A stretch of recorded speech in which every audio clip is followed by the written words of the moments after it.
Today we're going to look into how this broadcaster became the man you see today. And who better to tell that story than my mom? So, Mom, if you want to introduce yourself. Hello, I am Christina Grievous. I am Trey's mom. Okay. Now, are you happy to be a mom? Yes. Okay. And did you always want to be a mom? Yes. Why did you always want to be a mom? Because it was just two of us, and I always wanted to have a child of my own. Okay. Now, am I your favorite child? You're my only child. Okay. Now, was it difficult raising me? It was because I became a single mom when you was 3 years old. Okay. And what was one of our best memories when I was growing up? We had several, but the best one was probably when you started school and I was able to go on some of the field trips and stuff that you had, that my job allowed me to go on field trips and to go visit your school. Like I said, being a single mom,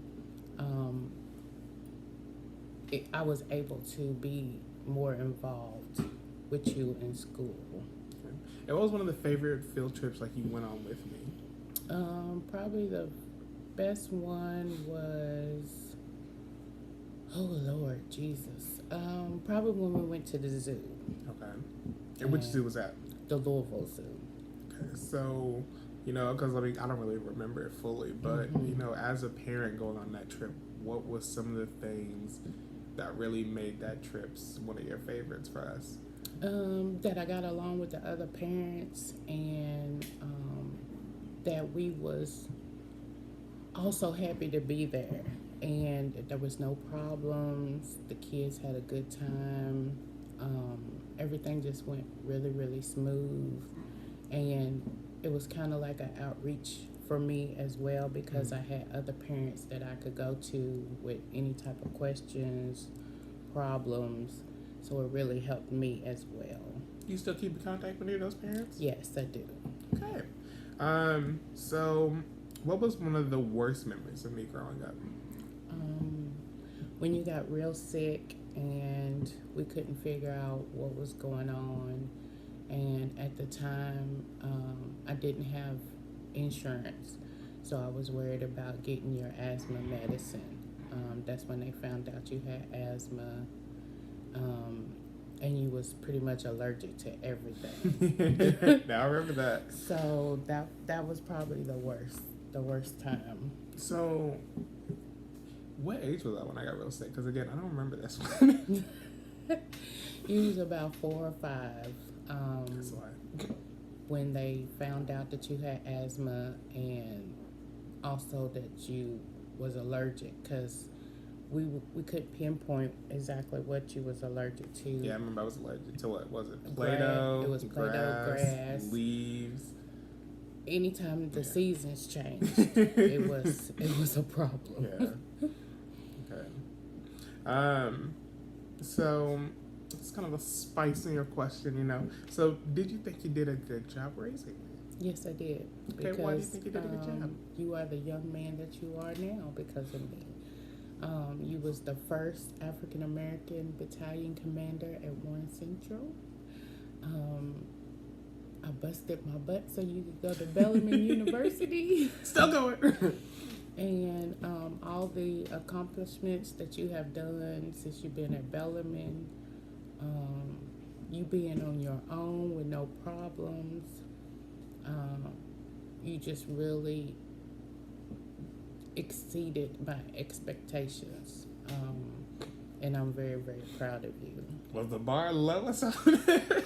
Well, like I said, struggling, being a single mom, and then when my disability hit, it put a toll on a lot of things, but you still came out on top. You didn't let none of that affect you in school, with your friends, none of that. So yeah, I'm very proud of you.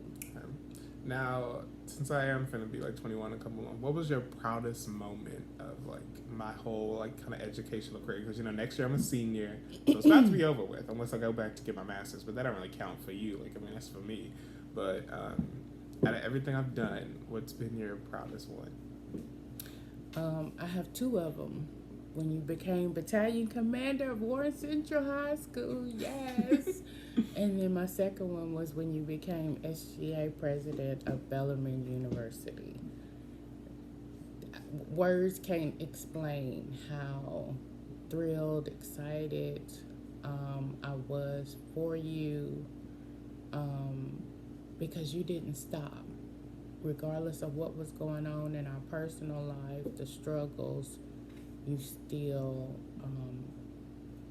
you went out for your goals and you did what you had to do. And I'm very, very proud of you.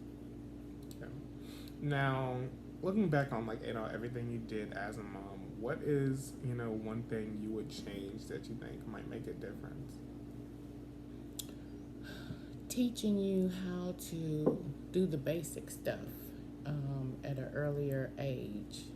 Like I said, when my health started acting up and I had to have major surgery and draw disability, it took me months, years to get back to walking, driving, and I wish that I would have taught you more things before my health declined. So that's the only thing that I regret, like driving, cooking. You know how to do most of the basic things, but the major things that you need to know once you get out on your own, I wish I would have started earlier. Okay. And about what age would you have wanted to start most of that? I had my surgery in 2010, so I wish I would have started when you was about 8, Okay. 9. Then that way, when my health declined, you would have been already prepared. Okay. And since I am your only child, did you ever consider having more kids, or did you ever want more kids in the future? Or I did, Okay. but after I had you, my body went my body went downhill, and unfortunately, I couldn't have no more after you. So technically, I wasn't even supposed to have you, but the good Lord saw a way, and I am very blessed to have you as my son. Okay. And then, what advice would you give other moms out there? Since I'm pretty much older, and say like another mom who's a little bit younger stumbles across this. Always listen to your kids. Let them feel safe coming to you about anything. But also let them know that no, you're not one of their little friends, but you are there to support them, to listen, to give advice if they take it or not, but mostly to be there. You don't have to spoil your child. My child is not spoiled as far as materialistic things. Let your child know what's going on. Be honest and let them know what's going on. But that's pretty much it. Listen to advice, ask for help, but mostly pay attention to your child, because this world is crazy and there's a lot of parents that don't take their kids' feelings into consideration. So listen to your kids. Do you think I'm going to be successful in the future? I do. I really do. And why? Because when you have your mind set on something, you go after it in full force. Yes, you get down sometimes. Yes, it might not go the way that you want it to, but you keep trying until you figure it out, and that's what I admire about you. And what motherly advice would you give me for the future? That you can always come to me about any and everything. And don't stop going after your goals. Things come up, because I had goals too, but things come up and you still make a way regardless what happens. And just always be yourself. Okay. Well, this is Straight Grievous and my mom Christina. signing off.